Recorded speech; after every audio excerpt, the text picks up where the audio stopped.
The night Catherine Reed pressed her needle through Roy Haskins' torn flesh for the first time, she did not know that she was also threading herself into the rest of her life.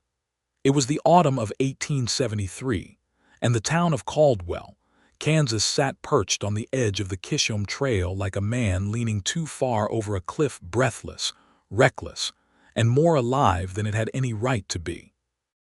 The cattle drives had made it rich and loud and full of strangers, and strangers brought trouble the way storm clouds brought lightning, inevitably, without apology. Catherine had learned that much in the 3 years she had lived there, running the small boarding house her late mother had left her, washing linens and cooking beans and watching men come and go like the seasons. She was 26 years old, and she had no illusions about the world. She had buried her mother at 23, managed the boarding house alone at 24, and turned away a marriage proposal from a land speculator at 25, because she had looked into his eyes and seen nothing worth keeping. She was not a bitter woman, but she was a careful one. She measured everything: flour, firewood, trust, and she did not give more than she had to spare. The night Roy Haskins rode into her life, she had been awake because the wind had been rattling the shutters, and she could not sleep when the wind was loud like that. She had been sitting at the kitchen table with a lamp burning low, mending a shirt that belonged to one of her boarders, a quiet schoolteacher named Mr. Aldridge, who had been at her place for 2 weeks and always paid his rent on time. The mending was the kind of work that her hands could do without her mind, and her mind had been wandering, thinking about the price of flour, and whether the winter would come early, and whether she should take on another boarder to cover the gap in her accounts. Then she heard the thud. It was not a knock at the door.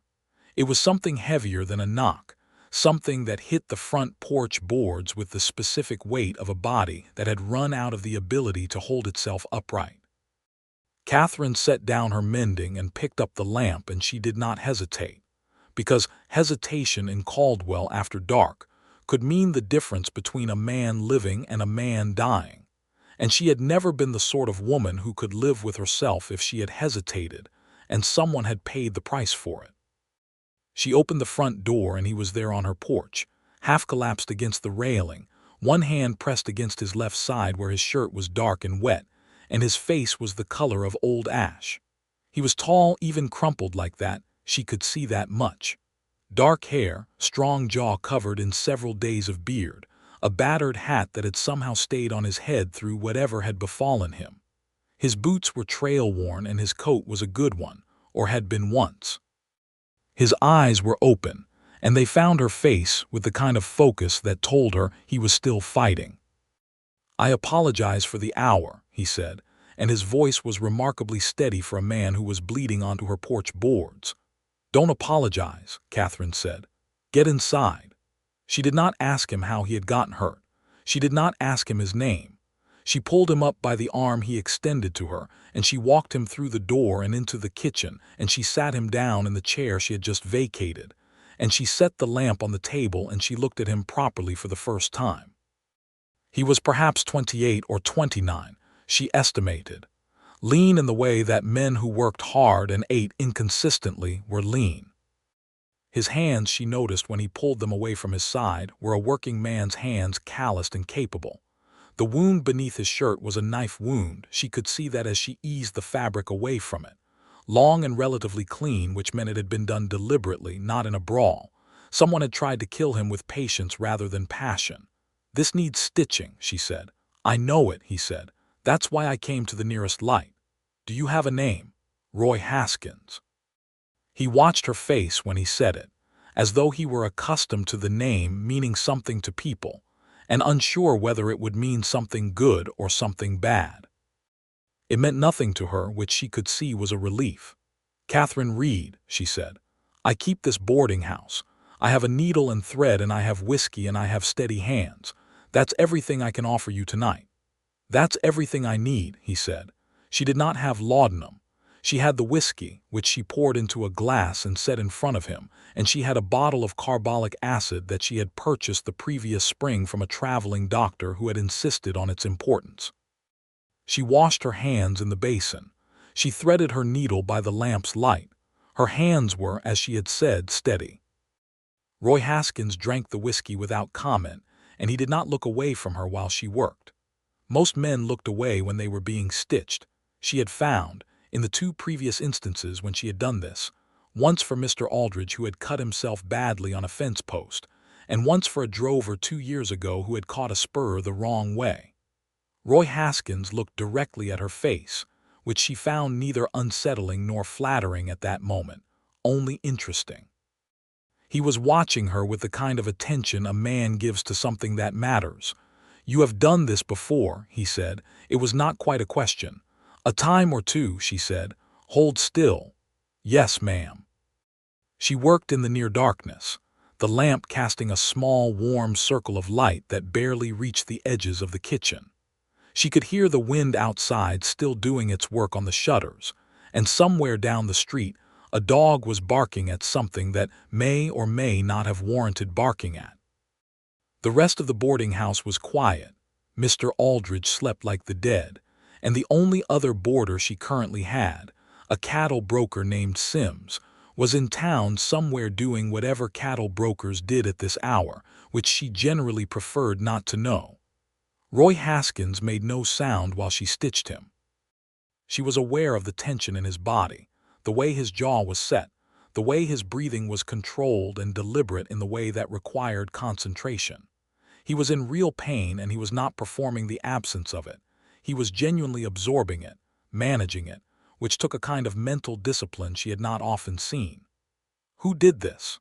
she asked, not because she needed to know for the stitching, but because silence between them felt strange in a way she could not entirely account for. "Man named Cutter Walsh," Roy said. He paused while she pulled a stitch through. "He goes by Cutter for a reason. And what were you doing to make Cutter Walsh want to cut you?" There was a brief silence. "I'm a deputy marshal," he said. "I was taking a man named Denton Cole to Wichita for trial. Walsh is Cole's associate. He wanted Cole back." Catherine looked up from the wound for just a moment. "Did he get Cole back?" "No," Roy said, and there was something in the flatness of his tone that said the answer was no in a very permanent way. "Cole is in the marshal's office on Chiswick Street. Walsh came for me after. And now Walsh ran off when I pulled my gun. Took a horse and headed south. He won't be back tonight." She returned to her work. "And you ended up on my porch. Your light was the nearest one burning." She tied off the last stitch, and she held the lamp close to examine her work. It was clean.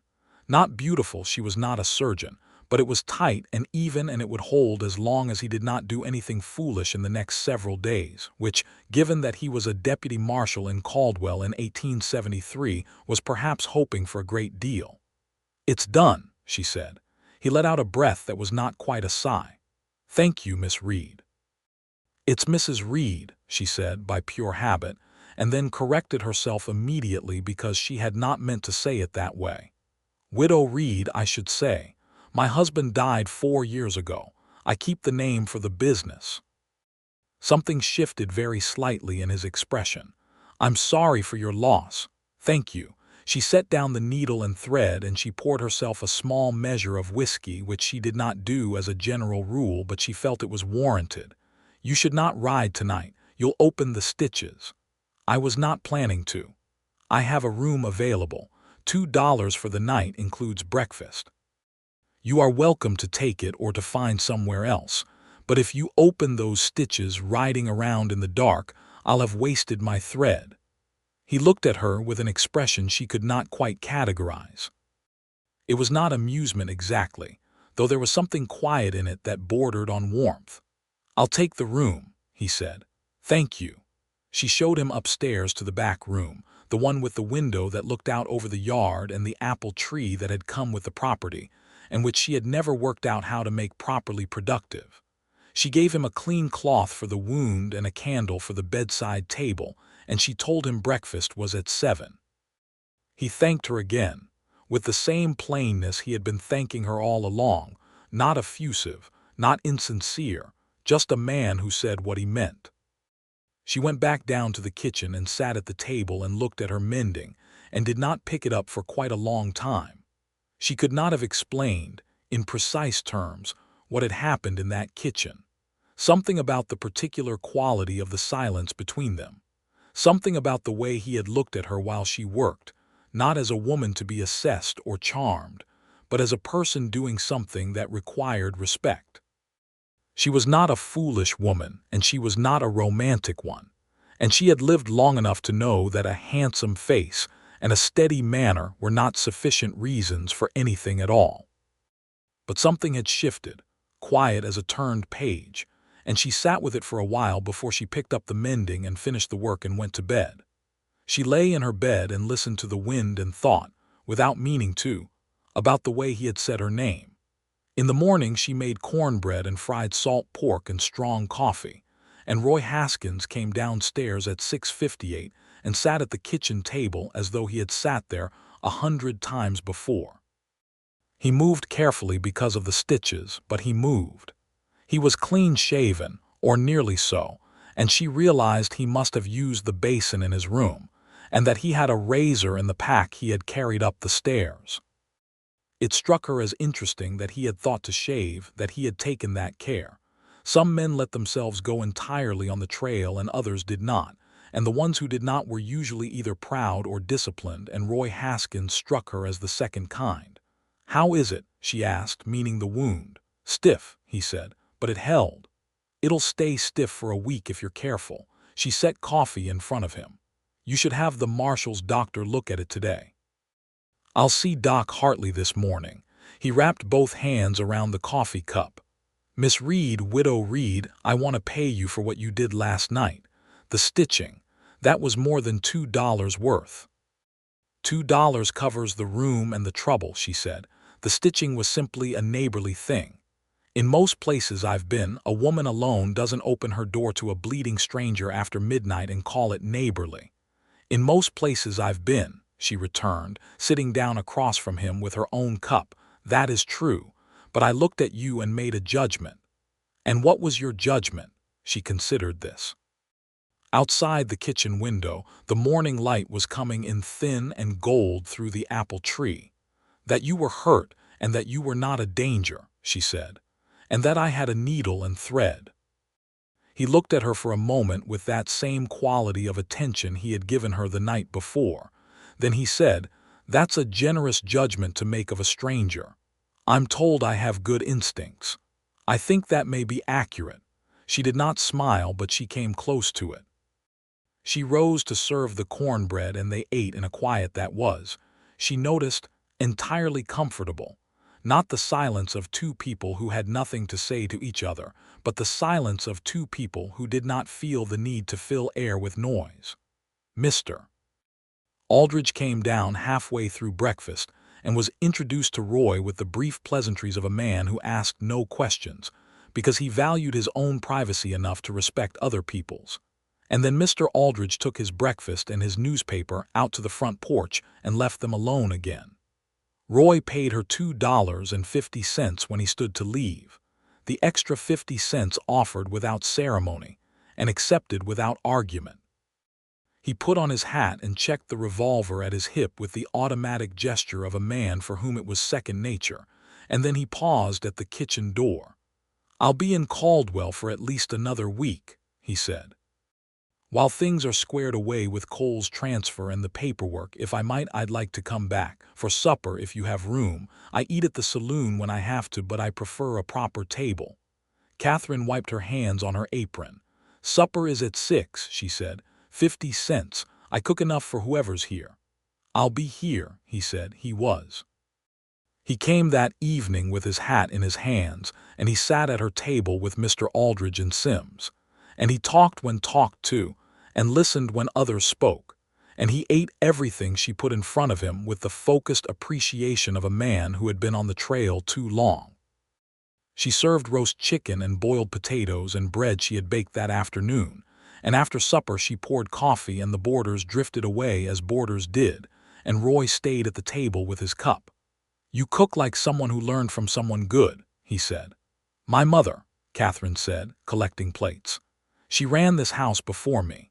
She said that if you fed people well, they'd behave well, that the surest way to have a quiet boarding house was to keep people satisfied at the table." She sounds like she was a wise woman. She was the wisest person I ever knew. Catherine set the plates in the basin and turned back. She died of fever 3 years ago. She held on longer than the doctor expected. She was stubborn like that.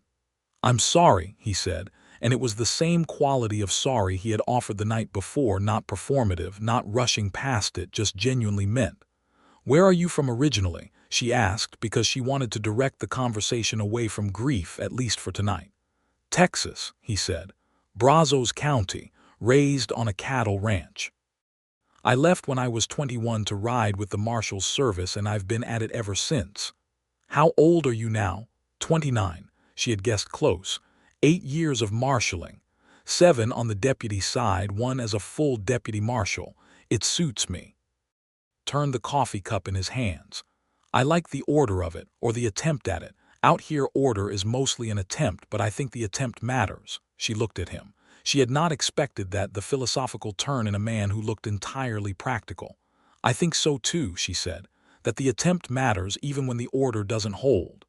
It doesn't hold often, he said, with a dry note in his voice that was the nearest thing to humor she had heard from him. No, she agreed. It doesn't. He came back the next evening and the evening after that. By the third evening, it was simply understood that he would be there at 6, and Catherine found herself planning the meal with him in mind, in a way she told herself was purely professional, and which she knew, if she was honest, was not entirely that. She made apple cake on the 4th evening because she had asked him offhand whether he had a preference for sweets, and he had said he had always been partial to apple cake, and she had made it without asking herself too carefully why she had bothered to ask. He noticed. He looked at the cake on the table, and then he looked at her with an expression that contained something she could not quite name, but which made her turn back to the kitchen longer than necessary. In those evenings, they really talked, which was not something Catherine did often. She talked about her mother and the boarding house, and what it had taken to keep it running alone, the small negotiations and the daily accounting, and the specific loneliness of running a place full of people who were always passing through. He listened with his full attention, not performing interest but actually present, asking questions that showed he had absorbed what she'd said. He told her about the marshal's service, not the violence of it, which she suspected he was editing for her sake, but the texture of it. The long days of riding, the relentless geography of the plains, the men he had worked with and the ones he had not been able to help. He told her about a case 2 years ago in which a family on a homestead 20 miles outside of Dodge City had been in a bad dispute with a cattle operation that wanted their land, and how he had spent 3 weeks working that case until the cattle operation's owner was charged, and the family had kept their land. He told it plainly, without making himself the hero of it, which she thought was the truest version of heroism. "Do you ever think about staying somewhere?" she asked on the 5th evening when the other boarders had gone and the lamp was burning low between them and neither of them was making any move toward going to bed. Putting down roots somewhere instead of moving with the work. He was quiet for a moment. "I've thought about it more recently than I used to," he said. She did not ask him to elaborate. She was not ready to, and she sensed he was not ready to say it. But the words sat between them in the lamplight, with a weight that was not uncomfortable. On the 6th day, she went to the market in the morning, and she was standing at the dry goods counter selecting flour when she overheard 2 women from the north side of town, women she knew by sight but not by name, the kind of Caldwell women who concerned themselves with the moral character of everyone around them, speaking about Roy Haskins. She did not mean to eavesdrop. She simply could not help but hear. "They say he's the one who brought Denton Cole in," one of them was saying. "Haskins. The deputy marshal. He's been staying at the Reed woman's boarding house," the second one said, with a particular inflection on the Reed woman that Catherine recognized as a special kind of unkind. "Well," the first one said, "she never did have much of a sense of propriety, running that place alone. No husband." Catherine set down her flour with a careful precision that expressed her feelings adequately, she thought, and she turned and looked directly at the 2 women until they became aware of being looked at and had the grace to look embarrassed. She did not say anything. She did not need to. She picked up her flour, paid for it, and walked out of the market with her spine straight and her chin level. She was not embarrassed by what the women had said. She was, if anything, slightly amused by it, because the world had been making judgments about women who lived independently for as long as women had been living independently, and she had made her peace with that particular injustice before her 24th birthday. Women who depended on no man for their roof and their bread were a category that made certain people uncomfortable, and their discomfort was, in her considered opinion, entirely their own problem. But she thought about it on the walk home, about what it would mean if this continued, whatever this was, these evenings, this growing sense that she looked forward to 6 o'clock in a way that had nothing to do with supper. She was a practical woman and she thought practically. There were things to consider. She had the house and the business and her independence, and those were not things she would surrender lightly. She had given up a part of herself once, in her brief marriage to Thomas Reed, a good enough man who had loved her in an adequate way and died of pneumonia before she had finished working out whether adequate was enough. She was not in a hurry to surrender herself again. But she thought about Roy Haskins' hands around a coffee cup. She thought about the quality of the silence between them. She thought about apple cake.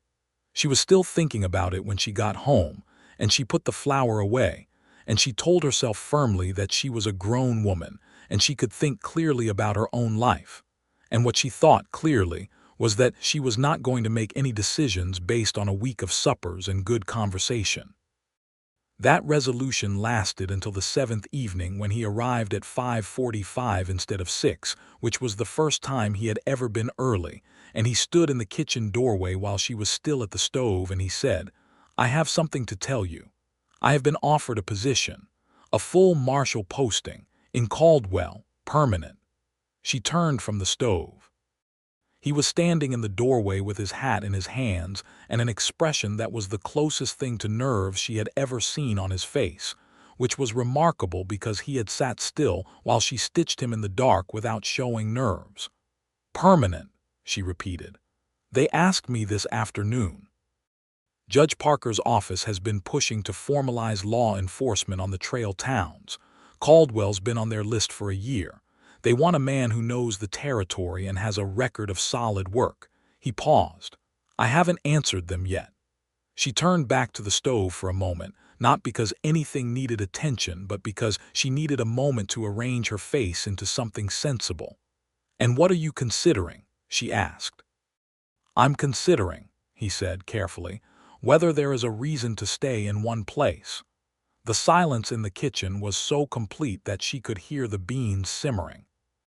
She turned back around and she looked at him standing in her doorway with the last of the evening light behind him, and she thought that she had been very careful for a very long time and that carefulness had served her well, but that it could also be a prison if you were not watchful about it. "You should take the position," she said. "Caldwell needs a marshal, a real one." "Is that the only reason I should take it?" he asked. She met his eyes. "No," she said. "It is not the only reason." He said nothing for a moment, and then he nodded once, the kind of nod that was the equivalent of a long speech from a man who used words carefully. "Good," he said. "That's good to know."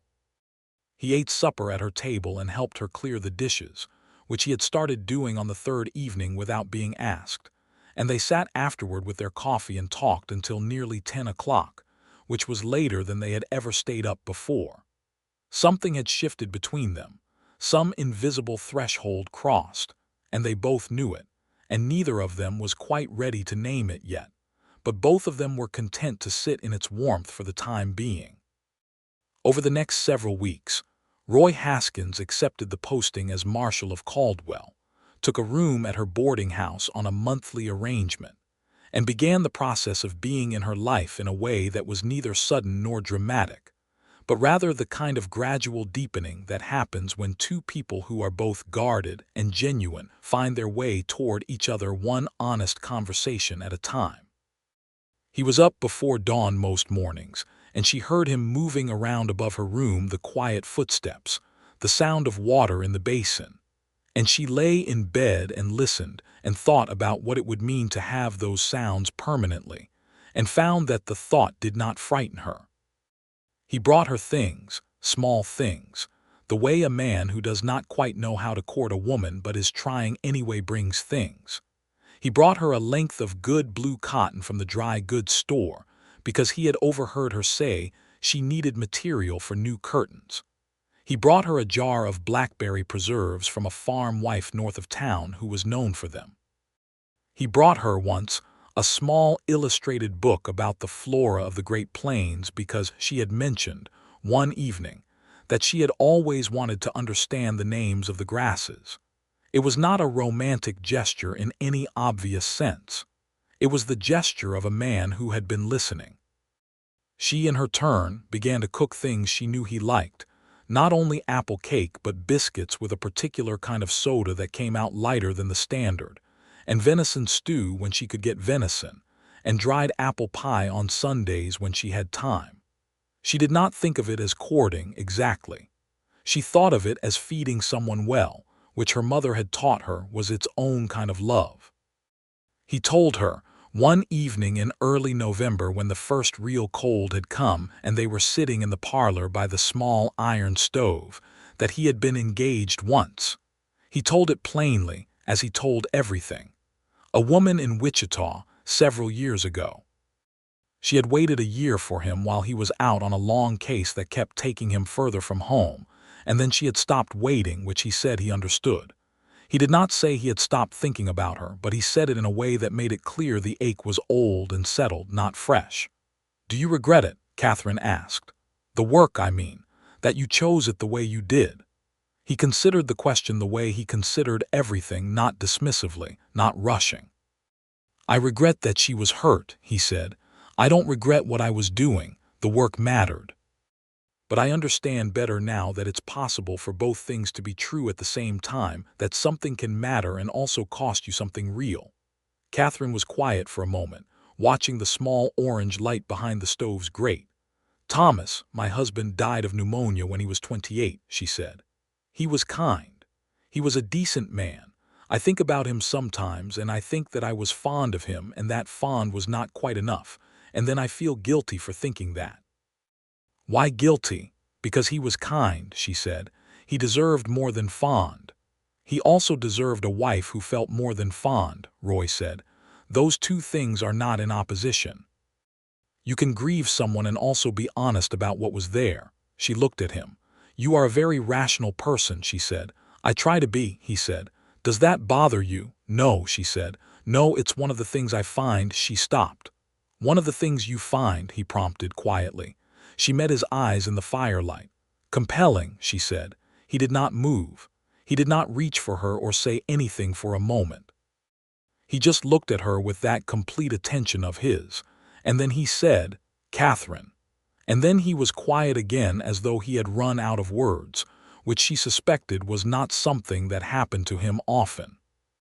"Yes," she said, answering the thing he had not quite asked. He reached across and he took her hand, which was sitting on the arm of her chair, and he held it, not gripping, not possessive, just a hand around a hand, warm and deliberate and present. She looked down at their joined hands and she thought that she had not been wrong about her instincts the night he had landed on her porch. She had looked at him and made a judgment, and the judgment had been correct. They stayed like that for a while with the fire and the wind outside and Caldwell doing its nightly business somewhere beyond the walls, and it was the most peaceful Catherine Reed had felt in 4 years. November became December, and the trail drive slowed as the cold came properly down across the plains. Caldwell quieted, as it always did in winter. The town was a different creature without the drives, smaller and more human, and a little melancholy in the way of places that defined themselves by activity and grew thoughtful in its absence. Roy's work changed with the season, more disputes between townspeople, fewer trail-related incidents. He settled into the rhythm of it with the ease of a man who had been wanting a rhythm to settle into. He came for supper every evening, without exception. On the evenings when the cold was particularly sharp, they sat by the parlor stove after supper and read. She had a small collection of books, novels and a Bible and 2 volumes of poetry that had belonged to her mother, and sometimes they read aloud to each other, taking turns, and she found that she loved his reading voice, which was unhurried and clear and gave each sentence its proper weight. He kissed her for the first time on the 20th of December, 1873. It was not dramatic. They had been sitting in the kitchen after supper, closer together than they usually sat, because she had been showing him a letter she had received from her cousin in Missouri, and they had moved together naturally to read it at the same angle. And when she looked up from the letter, he was close and looking at her, and she leaned forward the remaining few inches, and it was a gentle, serious kiss, the kind that says everything carefully rather than all at once. "I've been wanting to do that," he said afterward, "for approximately 2 months. You could have done it sooner," she said. "I did not want to presume." She looked at him. "Roy," she said, "you may presume."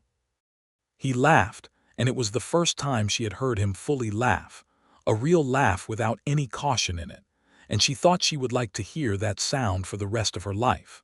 Christmas came and they spent it quietly. Mr. Aldridge had gone home to his family for the holiday and Sims had moved on, replaced by 2 new boarders, brothers named Holt, who were land surveyors working the county for the railroad.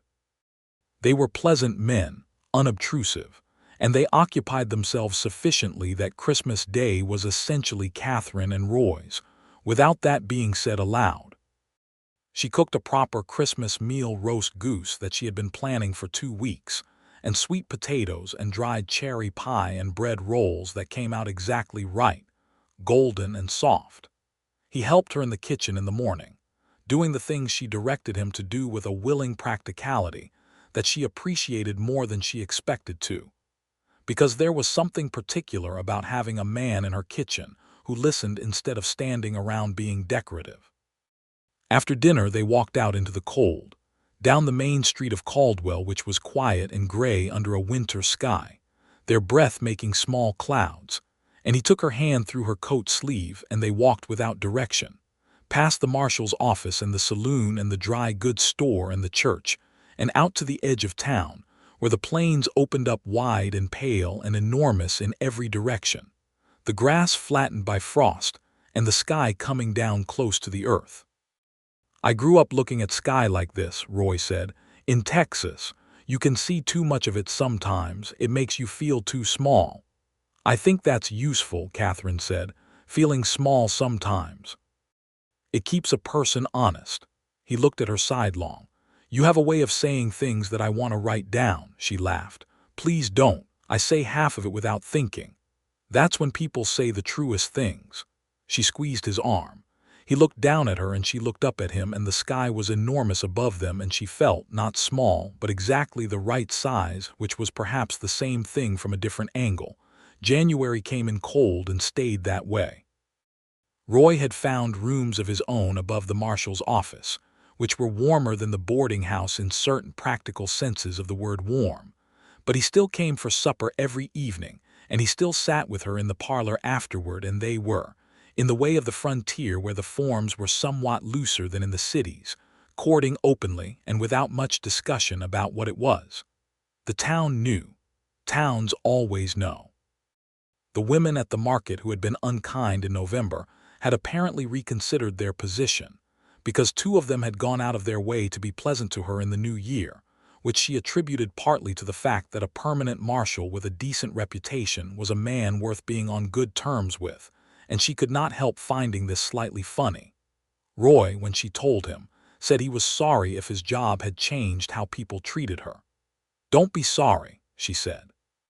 "People make their choices about who they're kind to. That's on them, not on you." "You are very clear-eyed about people," he said. "I run a boarding house," she said. "You see people as they actually are when they've been traveling for weeks and they're hungry and their feet hurt. What did you see in me? When I came in that first night," she thought about it. "Someone who was in pain and still polite," she said. "Someone who was careful with his words. Someone whose first instinct when a strange woman opened her door to him was to apologize for the inconvenience." She paused. "Someone worth keeping." He was quiet for a moment. Then he reached over and touched her face, just with the back of his fingers, briefly, the way you touch something you want to be sure is real. "Catherine," he said. "Yes. I want to say something and I want to get the words right." "Take your time," she said. He turned to face her more fully. His expression was serious, not in a worrying way but in the way he was when he was being exact, which she had learned was his version of formality. "I have been thinking about this since approximately the second evening I sat at your table," he said. "I am not a man who makes this kind of statement without being sure of it, and I am sure.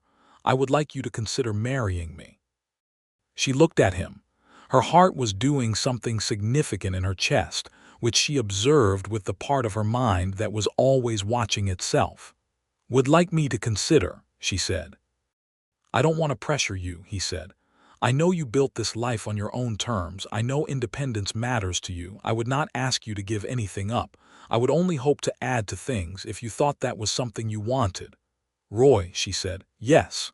Are you in this extremely careful way proposing to me?" A brief silence. The corners of his mouth moved. "Yes," he said. "I believe I am." She sat with it for a moment, not because she was unsure but because she wanted to be fully present in it. This moment, this kitchen, this man. She looked at him, the steadiness of him, the care, the quality of his attention, and she thought about what it had taken her 3 years to build, and what it would mean to build something else, something together, and whether she was ready, and she found that she was. She had been ready for longer than she had let herself know. "Yes," she said, "I would very much like that." He reached for her hands and he held them both, and he looked at her with an expression that was the fullest thing she had ever seen on his face, more open than she had seen him be, and she thought that this was a man who had been carrying something careful and contained for a long time and was now, very deliberately, setting it down. They were married in March of 1874, in the Caldwell church on a gray Tuesday morning with Mr. Aldridge as witness, and the Holt brothers sitting in the pews and Judge Parker's circuit clerk performing the ceremony, because the circuit judge had happened to be in town that week on legal business and Roy had gone to him directly. It was not an elaborate wedding. The bride wore her best dress, which was a deep green wool that brought out the color of her eyes, and the groom wore a clean shirt and his best coat, and had his boots polished to a proper shine. She carried a bunch of dried prairie flowers she had tied herself. The judge's clerk read the words and they said them back to each other, and when Roy said, "I do," he looked at her with the full weight of it, not performatively but with the specific intensity of a man who understood exactly what he was committing to. And she thought that was the most romantic thing she had ever experienced, not a grand gesture but a genuine one. Mr. Aldridge cried quietly into his handkerchief. He congratulated them both outside the church with great warmth and then apologized for the crying, and said it was only that weddings always put him in mind of his late wife. Catherine hugged him, which she thought surprised him, because she was not generally a demonstrative person. He hugged her back with the ferocity of a small man who had feelings too large for his frame.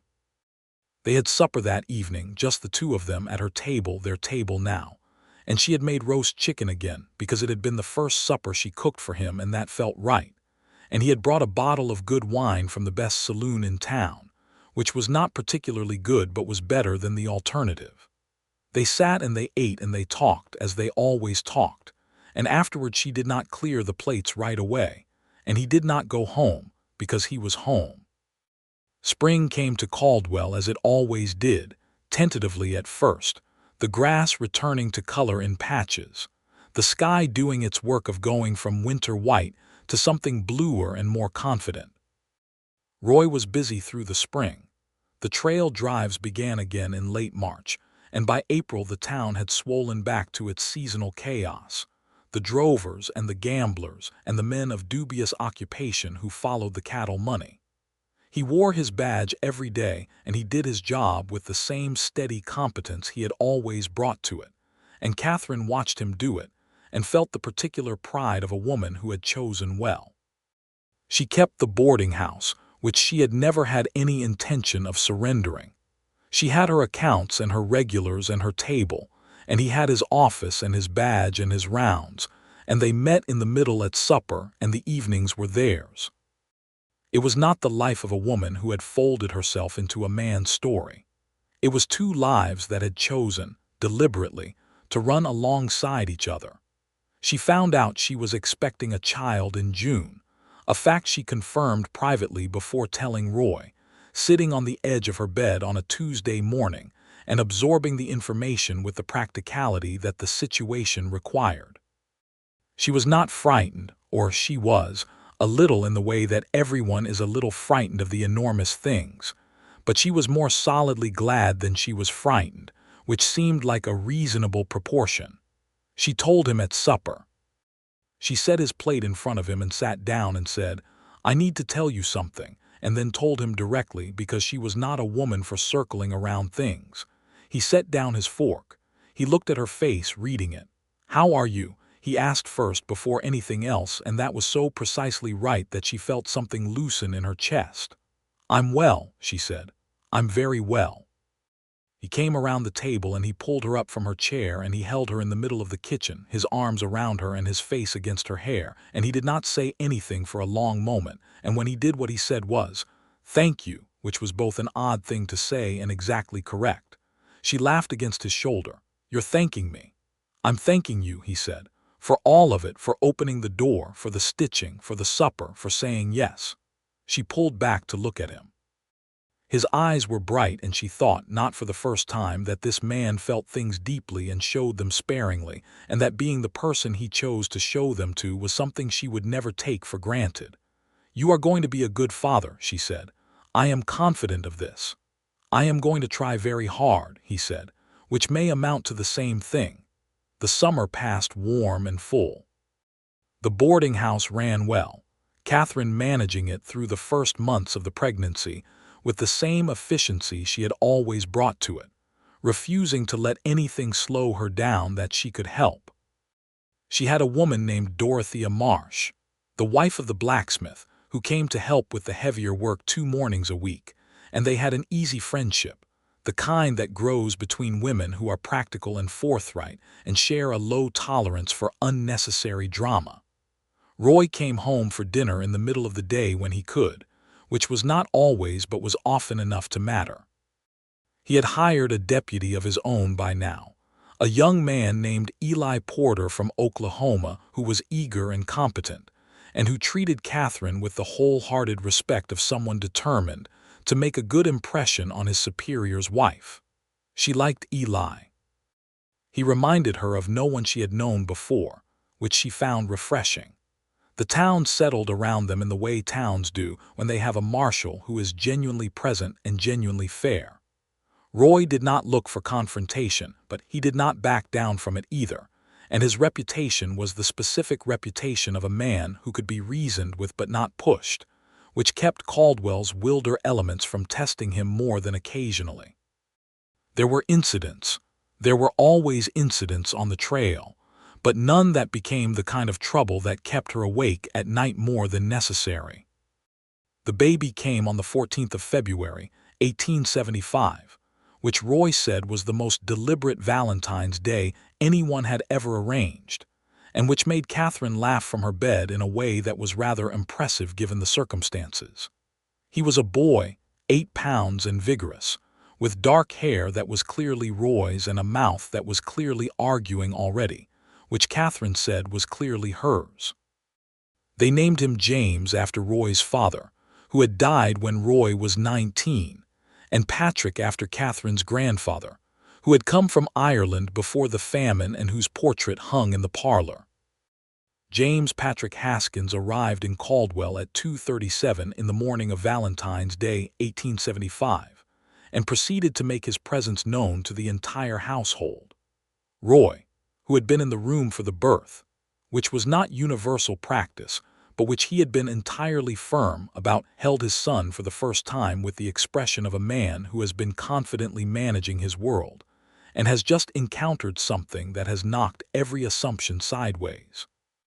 He held the baby with extraordinary care, as though James were simultaneously the heaviest and the most fragile thing he had ever carried. "He is very small," Roy said.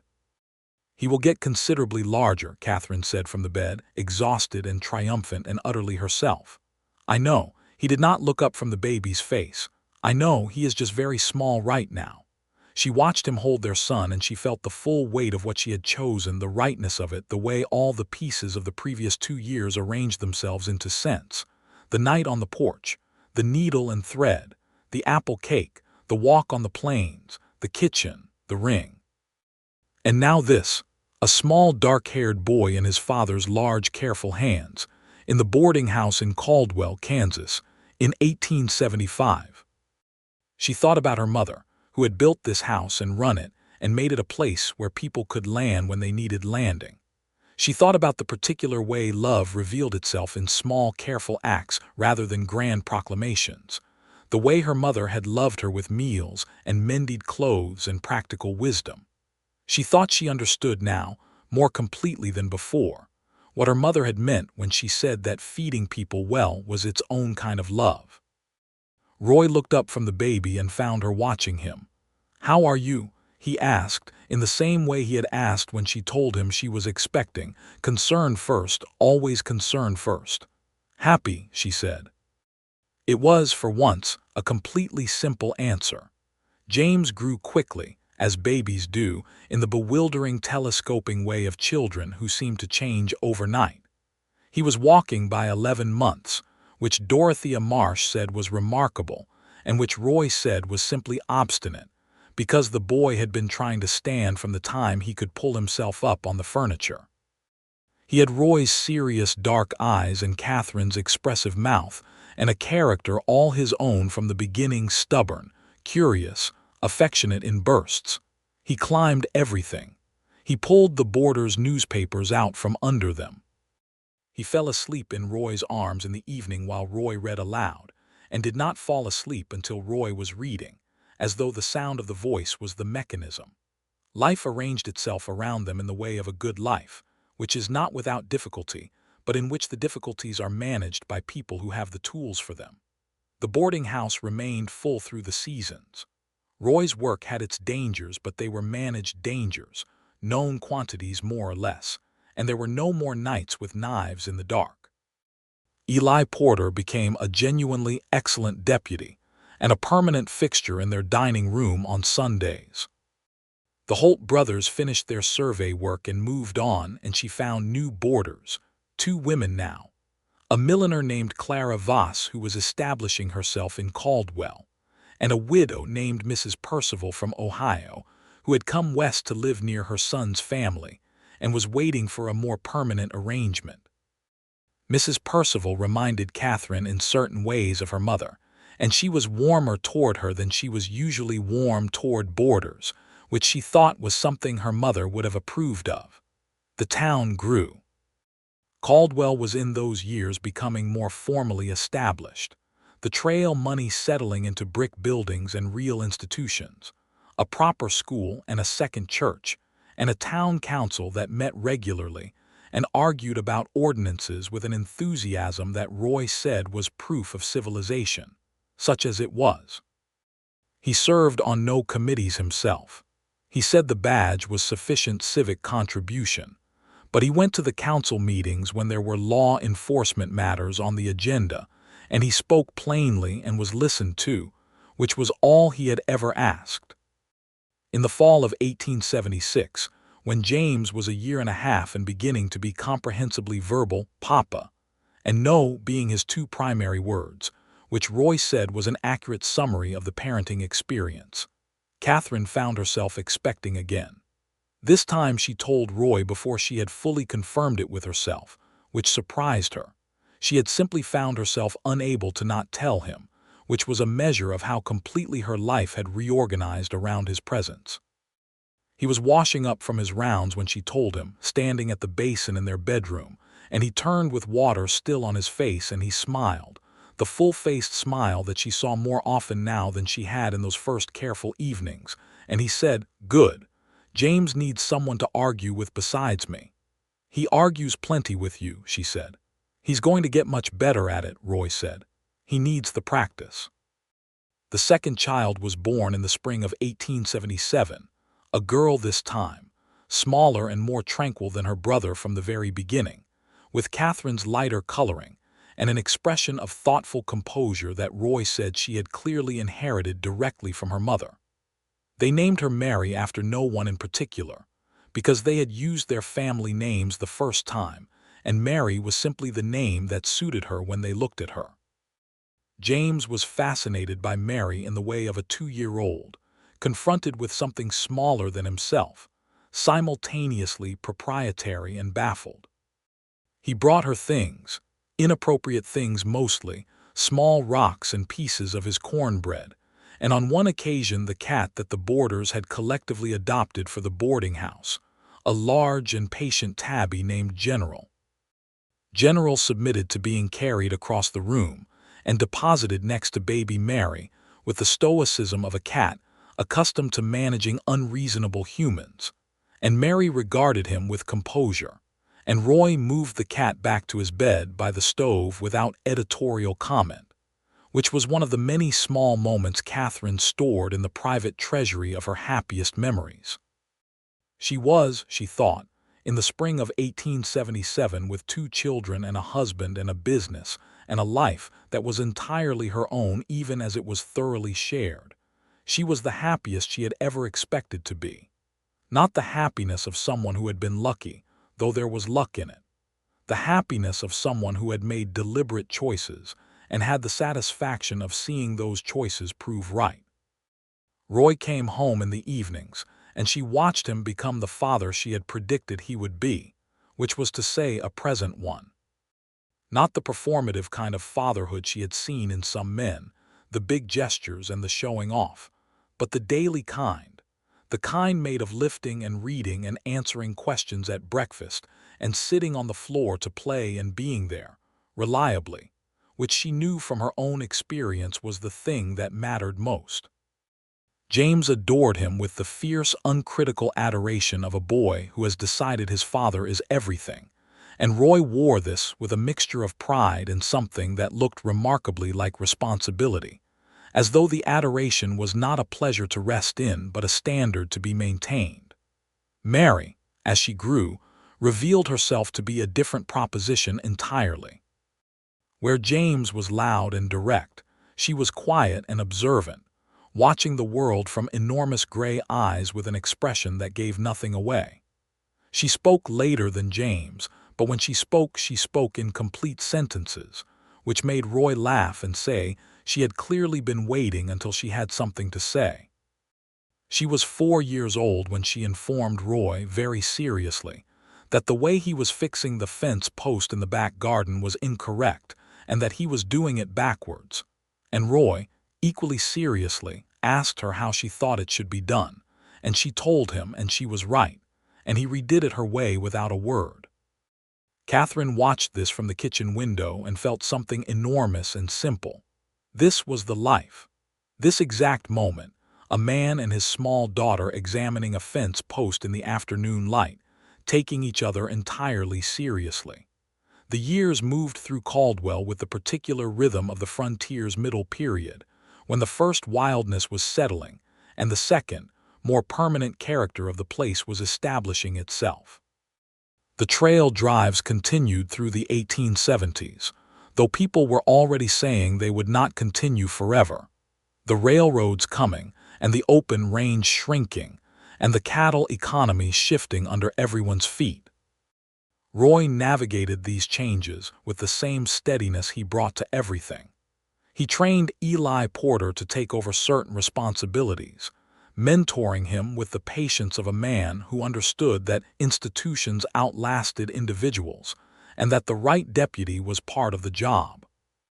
Catherine expanded the boarding house in 1878, adding 2 rooms on the side of the building that she had been planning since the previous year, contracting the work to a carpenter from Wichita who did good work and was in Caldwell for the season.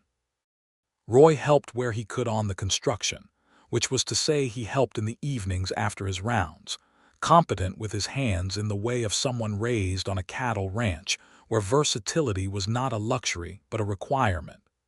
James helped too, in the impeding way of a 3-year-old who wanted to use every tool and was not permitted to use any of them. The new rooms changed the character of the business. She could take 4 boarders now instead of 2, which made the accounts more comfortable and gave her a degree of security she had been wanting for some time. She had been managing carefully for years, but careful management always had a point at which it became tight, and the additional rooms moved her from careful management into something more like genuine stability. Dorothea Marsh continued to come 2 mornings a week, and had become by now a genuine friend, the best friend Catherine had in Caldwell, the kind of friend with whom she could say things that she kept private from the rest of the world. They drank coffee on the back steps in the mornings, and they talked about their husbands and their children and the town and the world, with the frankness of women who had no need to impress each other. "You're a different person than you were when I first started coming here," Dorothea said one morning in the fall of 1878, watching James play in the yard from the back step. "How so?" Catherine asked. "Easier," Dorothea said. "You were so tightly wound when I first met you, perfectly efficient, everything in its place. You ran the house like it was a military operation." "I had to," Catherine said. "I know you did," Dorothea said. "But you don't have to now, and you've figured that out." Catherine thought about this. She thought about the woman she had been at 26, sitting alone at the kitchen table after midnight with her mending, measuring everything carefully. She was not sorry for that woman. That woman had kept herself and her house and her life intact through some genuinely difficult years, and there was nothing in her to be sorry for. But Dorothea was right that something had loosened. Love had done that which was not a thing she had expected love to do. She had expected love to require more vigilance, not less. She had expected it to be a further responsibility rather than a relief. She had been wrong. Roy did that, she said. Or the life with him did. The right person usually does, Dorothea said comfortably. In 1879, Roy was offered a posting in Wichita, a larger city with a more complex law enforcement situation that had been developing through the late 70s. It was a promotion, effectively more authority, more responsibility, more pay. He told her about it at supper and then waited, watching her face with his usual complete attention. She thought about it for 3 days before answering, which he allowed without pressing. She thought about Caldwell, the house, the town, Dorothea, the life they had built here. She thought about whether she could rebuild it somewhere else and whether she wanted to. She thought about the boarding house and its rooms and the apple tree in the backyard that she had finally made productive and what she would do about it all. On the 3rd evening she said, "What do you want to do?" He was quiet for a moment. "I want to do what is right for us," he said. "Both of us. This is not only my decision." "That's not an answer," she said. "Wichita would be a challenge," he said. "I would be good at it, I believe that," but he stopped. "But," she said. "But I'm very good at being here," he said, "and here has everything I need." She looked at him. "Turn it down," she said. "You're sure?" "I'm sure." She reached across the table and put her hand on his. "Caldwell is ours, Roy. Wichita is a city. We'd spend 3 years rebuilding what took us 5 years to build here, and for what?" He turned his hand under hers and held it. "I'll write to them tomorrow," he said. She nodded. Outside, she could hear James talking to himself in his room above, the particular ongoing monologue of a 4-year-old working out the world through narration, and underneath it Mary's quieter murmuring, and the house around them with its familiar sounds, the boards and the wind on the eaves. She thought, this. Exactly this. The letter went to Wichita and the posting was declined with respect and the matter was closed, and Caldwell went on being theirs. Eli Porter was married in the spring of 1880 to a schoolteacher named Hannah who had come to Caldwell the previous year and immediately struck everyone as someone who would stay, which she did. Catherine hosted the wedding supper at the boarding house, a decision she made because she was fond of Eli, and because she had the space, and because she liked any excuse to cook for 20 people, which was a pleasure she had discovered about herself over the years. Roy was Eli's best man, which surprised Eli when asked and pleased him considerably. The supper went on until past midnight and was declared by general consensus to be the best meal most people present had ever eaten, which Catherine accepted with the modesty of a woman who knew exactly how good she was at her work. By 1881, James was 6 and attending the Caldwell school with the focused intensity of a child who had discovered that he liked knowing things, which made his mother very pleased, and which Roy said was frankly a relief, since a child who liked school made his parents' lives considerably easier.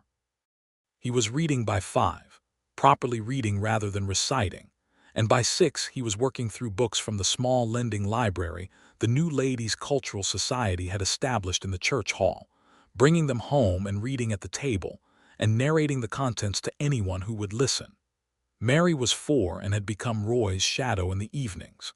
She sat beside him while he did his paperwork at the desk in the parlor, drawing on her own paper with the gravity of a child engaged in important work. They had a thing between them that Catherine found endlessly touching, a completely nonverbal communication, the two of them, that consisted largely of exchanged glances and small nods, as though they were conducting an ongoing quiet conversation in a language only they fully understood. Roy, who had grown up without sisters, had taken to the specific personhood of Mary Haskins with a thoroughness that made Catherine's heart press against its own walls on a regular basis. She told him this one night after both children were in bed. They were sitting in the parlor by the stove, as they had sat so many times over the years, and she said, "You know you are a wonderful father." He looked up from his book. "I try," he said. "It's not only trying," she said. "It's being. There's a difference." He was quiet for a moment. He set the book down and looked at her across the room, this woman who had opened a door in the dark for a bleeding stranger and changed everything. He looked at her with the complete attention that was the thing she had first noticed about him, that had not diminished in 7 years, if anything had deepened. "I had a good example," he said. She raised an eyebrow. "Your father, you," he said simply. "Watching you with them, watching you do everything you do, it sets the standard." She was quiet for a moment. She was not, as a general rule, a person who became undone by compliments, having lived long enough to understand that most compliments were social currency rather than genuine exchange. But Roy Haskins had never said anything he did not mean, and the directness of it, the simplicity of it, the completely Roy way of delivering the most significant thing as though it were the most obvious thing, this undid her in the best possible way. She crossed the room and sat beside him on the settee, and he put his arm around her and she leaned against his shoulder, and they sat like that in the warm parlor with the lamp burning and the house breathing around them, the children's small sounds above, and the boarding house settling in its bones and Caldwell outside doing its nightly business. And she thought that this was a life that had been built stitch by careful stitch, exactly the way she had built everything, and that it had held. In the spring of 1882, James Haskins announced that he intended to become a doctor. This pronouncement delivered at the supper table between the bread and the beans with all the certainty of a 7-year-old who has had a thought and committed to it entirely. Roy asked him why, and James said because doctors could fix people, and Catherine set down her spoon and looked at her son with an expression that Roy caught and which made the corner of his mouth turn up. "Is that so?" Roy said. "Yes," James said. "Also," he added, "Mother fixed your side, and that was how you came to live here, so fixing people is good." The table was very quiet for a moment. "Did I know about this?" Roy asked Catherine. "He's been asking questions," she said. "I told him the story. You told him we met because I bled on your porch." "I told him the true version," she said. "I thought it was better than making something up." Roy looked at James, who was eating his beans with the unself-conscious confidence of a child who saw no reason why any of this should be notable. "Your mother fixed my side," Roy said. "Yes, she did, and it was the best thing that ever happened to me." James nodded as though this confirmed his point. "So fixing people is good," he said. "It is," Roy said. "It genuinely is." Catherine picked up her spoon. She did not say anything. She did not need to. That year the cattle drives through Caldwell began their real decline, as the railroad pushed further into Texas, and the industry reorganized itself around it.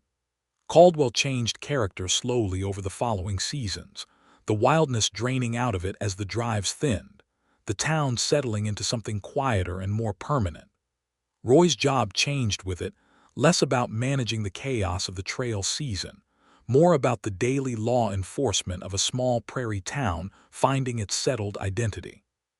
He was, she thought, suited to both versions of the job, which was the mark of someone who understood what the work was actually about, which was people, which remained constant regardless of how many cattle were moving through.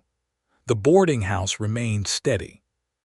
Catherine had become, over the years, a known entity in Caldwell, not the lonely widow who ran the boarding house alone, but the woman who ran the best table in town, and who was married to the marshal, and who had an opinion on everything, and expressed it with a clarity that some people found bracing and others found deeply refreshing.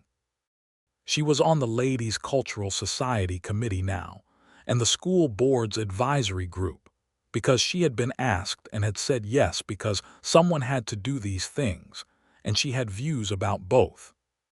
Roy came to the school board meetings when his schedule permitted, sitting in the back row with his hat on his knee, and his face expressing nothing but attentiveness. And afterward he told her she had been exactly right about everything, which she appreciated not because she needed the validation, but because he was smart enough to recognize when she was right, which was its own form of respect. In the fall of 1883, Eli Porter was made Caldwell's second deputy, filling the position that had been created as the town grew and its administrative needs became more complex. This was Roy's recommendation, and the town council agreed unanimously, which Catherine said was the least surprising thing she had heard since James had announced he was going to be a doctor. Eli, told of this, was embarrassed and pleased in equal measure, and invited the entire Haskins family to supper at his and Hannah's home, where Hannah had made the best peach pie Catherine had eaten outside of her own kitchen. James was 9 by this point and had not abandoned his medical ambitions, which were looking more seriously attainable in the way that intentions become attainable when the person holding them continues to hold them. He was the best student in his class, which his teacher told Catherine at the school meeting, and which Catherine relayed to Roy, who said he was not surprised but was very pleased. Mary was 7 and had developed a specific passion for maps, which had begun with the atlas in the parlor and progressed to requesting maps from anyone who might have them, including Eli Porter, who had given her a survey map of Kansas that had been tacked to her bedroom wall with 4 careful pins. The house that had been Catherine's and then briefly Catherine's alone, and then Catherine Androy's was now properly 4 people's, and it contained them all with the generous room of a house that had been built to hold people, and had found, finally, the right people to hold.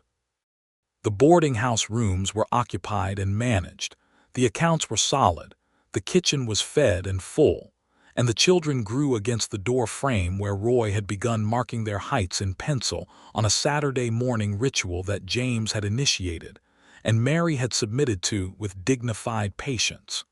There were harder times within the easier ones, as there always are.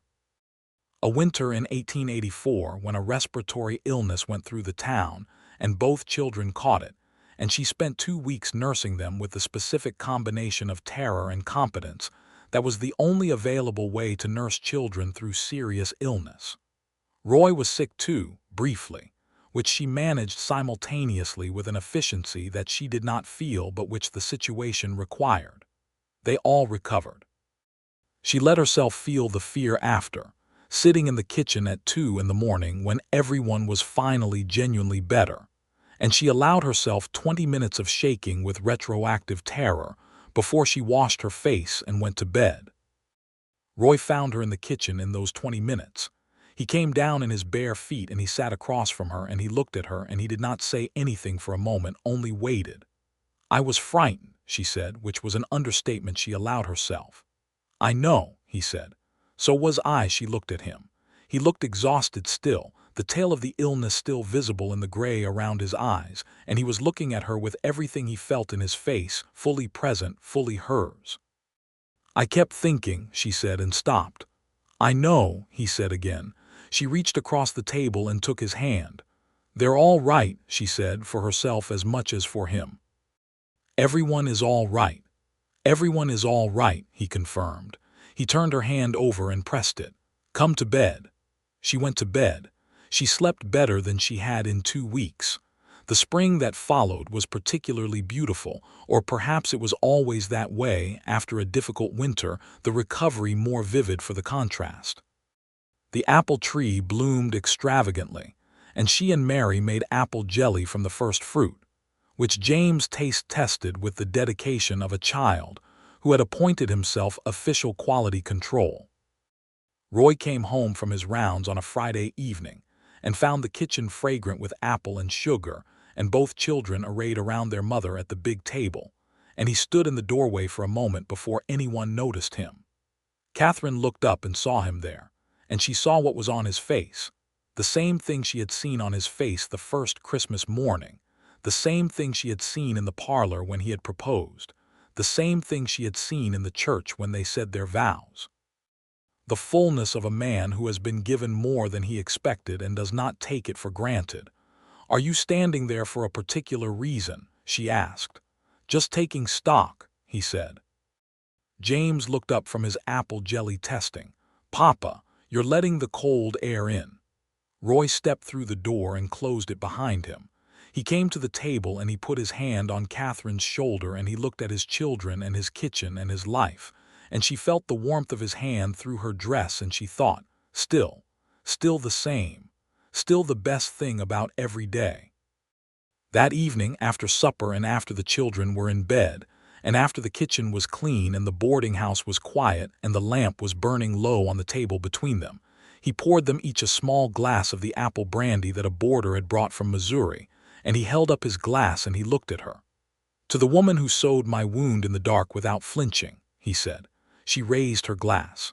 She smiled. "To the man who said thank you first and everything else second," she said. "Which is how I knew," he looked at her. "How you knew what?" "That you were worth keeping," she said. He touched his glass to hers and they drank. And outside the Caldwell night was clear and cold and enormous in the way of the plains, the stars doing their vast and indifferent work across the sky. And inside the boarding house on the edge of the Kishom Trail, the lamp burned warm, and the house was full of sleeping people, and the books on the parlor shelf, and the children's heights in pencil on the door frame, and every careful meal, and every evening at the table, and every ordinary extraordinary moment of a life that had been built, by two people who understood the value of what they were building, into something as solid and as sure as stone.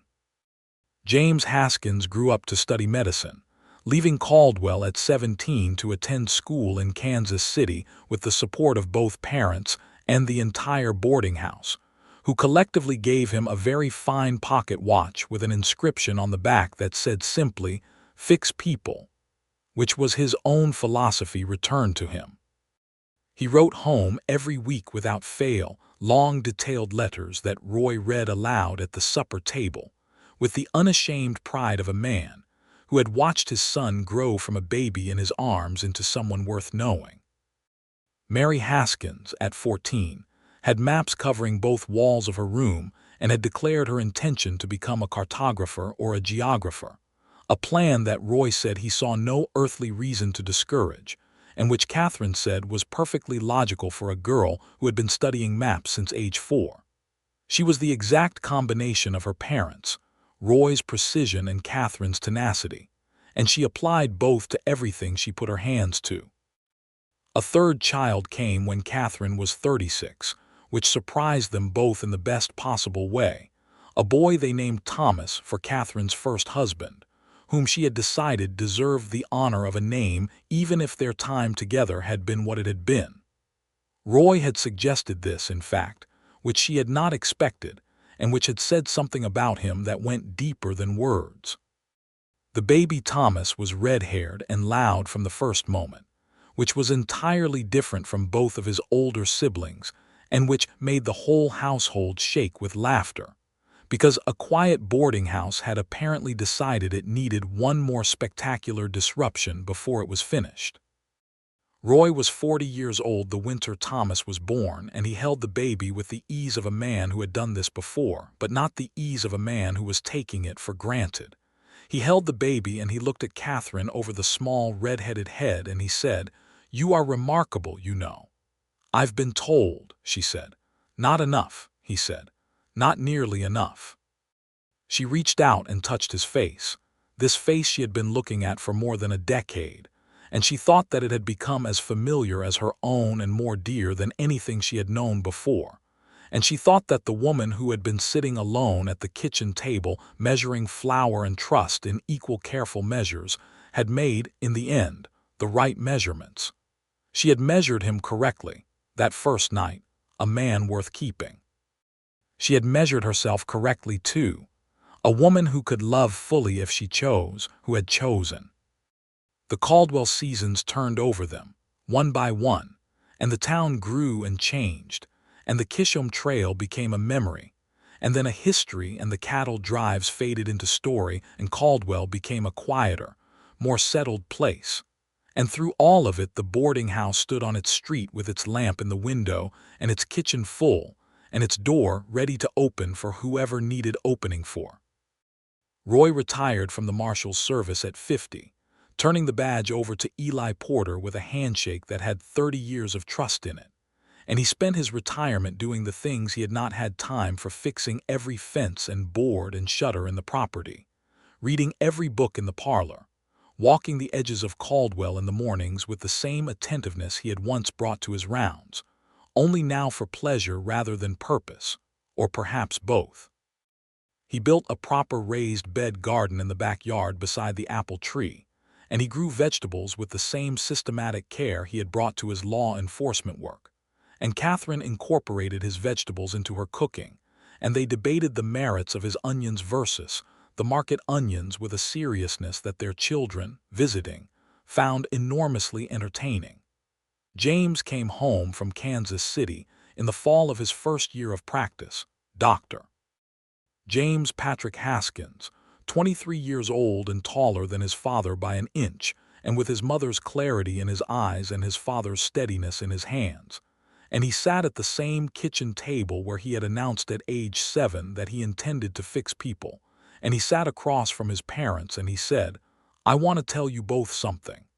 They looked at him. "I know what you built here," he said, and he said it with the directness of a son who had grown up watching two people be genuinely right for each other, and had therefore learned what that looked like. "I know what it cost, and I know what it gave, and I want you to know that I know it. Because some people don't say that, and I think it should be said." Catherine looked at Roy. Roy looked at Catherine. "Thank you, James," his father said. "You're welcome," James said and picked up his coffee cup. "Now tell me about the new boarder. Mother says she's insufferable about the windows." "She is extraordinary about the windows," Catherine said, returning to practicality in the way she always had, the practicality that was its own form of love. "She opens them in October. In October, James." "Write her a note," James said. "I have written 3. Roy laughed, the full laugh that Catherine had first heard 30 years ago in a kitchen and still collected like currency. And the 3 of them sat at the table that had always been the center of everything and talked until the lamp was low, and the fire was settled, and the boarding house was quiet around them, solid and warm and entirely itself. The same house it had always been, full of the same things it had always been full of, the passage of people and the permanence of love. And the door always ready for whoever needed a light burning in the dark. Mary sent a letter from Denver, where she was working with a geographic survey team, that arrived the following week. It contained a small hand-drawn map of the territory she was surveying, and a note that said she had named a creek tributary Catherine's Creek after their mother, which was not official but which the team had agreed to use among themselves, and she hoped that was acceptable. Catherine folded the letter and held it for a moment in the kitchen, by herself, in the early morning before anyone else was up. Outside the window the apple tree was going gold in the autumn. the way it had gone gold every autumn she had lived in this house. And the light was coming in thin and clean, and the kitchen smelled of coffee, and everything was exactly as it was supposed to be. She thought about the night it had started, and the needle and thread and the lamp and the dark, and the way the two things had been the same, stitching a wound and stitching a life, the same patient care, the same steady hands, the same belief that things could be made whole if you had the will and the thread and enough light to see by. She heard Roy's footsteps on the stairs. She heard little Thomas moving in his room, the particular morning sounds of a 3-year-old resisting the day.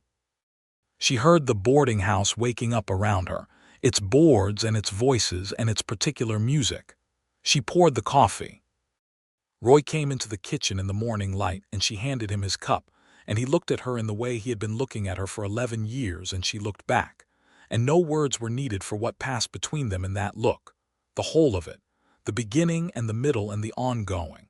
The porch and the stitching and the apple cake and the vows and the children and the years and the creek named after her somewhere in Colorado where their daughter was making maps of the world. "Good morning," she said. "Good morning," he said. He sat at the table and she sat across from him, and the morning opened up before them, full of everything it was going to be, and they were ready for it, the way they had always been ready for things together, steady and sure.